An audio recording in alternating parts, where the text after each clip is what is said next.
അതെ, എല്ലാ മലയാളികൾക്കുമേ ഒരുപാട് ഓർമ്മകൾ ഒറ്റ നിമിഷം കൊണ്ട് മിന്നി മറയുന്ന ഒരൈറ്റം എന്താണെന്നല്ലേ, നമ്മുടെ ഇലയുടെ തന്നെ. ഞാനിപ്പോഴും ഓർക്കുന്നുണ്ട്, വൈകുന്നേരം സ്കൂളൊക്കെ വിട്ട് വരുന്ന സമയത്തെ ഈ ഇലയുടെയും കാപ്പിയൊക്കെ ഭയങ്കര സന്തോഷത്തോടെ കഴിച്ചിരുന്നു. ഇന്നിപ്പോൾ നമ്മൾ എന്തൊക്കെ കഴിച്ചാലും ആ ഒരു ഫീലൊന്നും നമുക്ക് കിട്ടുന്നില്ല.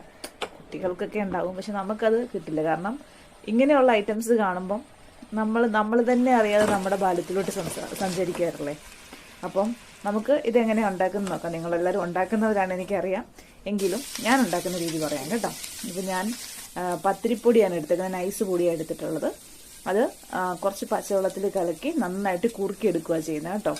ഇതാകുമ്പോഴത്തേനും നമുക്ക് മാവ് വെന്തില്ല അങ്ങനെ ഒരു ഫീല് വരത്തില്ല. നന്നായിട്ട് കുറുക്കി എടുത്തിട്ടുണ്ട്. അത് കുറുക്കി മാറ്റി വെച്ചതിന് ശേഷം ഞാൻ എന്താണെന്ന് വെച്ചാൽ ശർക്കര പാവ് കാച്ചി എടുത്തിട്ടുണ്ടേ. അത് അതിനകത്ത് പൊടിയൊന്നും വേണ്ടല്ലോ, ഇത് നമുക്ക് അടിക്കുമ്പോൾ കല്ല് കടിക്കുന്നില്ല, അതിന് വേണ്ടിയാണ് കേട്ടോ. അപ്പം കുറുക്കി വെച്ച മാവ് തണുക്കുന്ന സമയം കൊണ്ട് നമുക്ക് ഈ ഫില്ലിങ് റെഡിയാക്കാം. ശകലം നെയ്യിലേക്ക് തേങ്ങായും ജീരകവും അതുപോലെ തന്നെ ഏലക്കാപ്പൊടിയും ചേർത്തിട്ടുണ്ട് കേട്ടോ. ജീരകമൊക്കെ കടിക്കാൻ കിട്ടുന്നത് എനിക്ക് ഭയങ്കര ഇഷ്ടമാണ്. അപ്പം അതുകൊണ്ട് ഞാൻ കുറച്ച് ഏറെ ഇട്ടിട്ടുണ്ട്.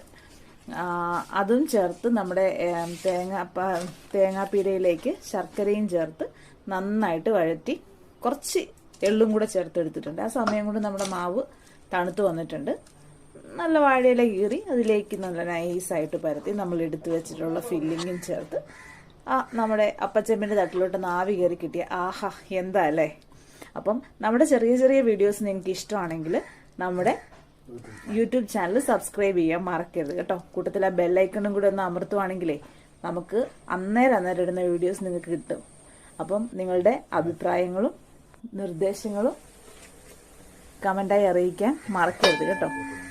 അപ്പോൾ എല്ലാവരും സപ്പോർട്ട് ചെയ്യണം. നിങ്ങളുടെ സപ്പോർട്ട് ഉണ്ടെങ്കിൽ മാത്രമേ ഉള്ളൂ നമുക്ക് ഫ്രണ്ടിലോട്ട് പോകാൻ പറ്റുള്ളൂ കേട്ടോ. അപ്പോൾ ശുഭദിനം.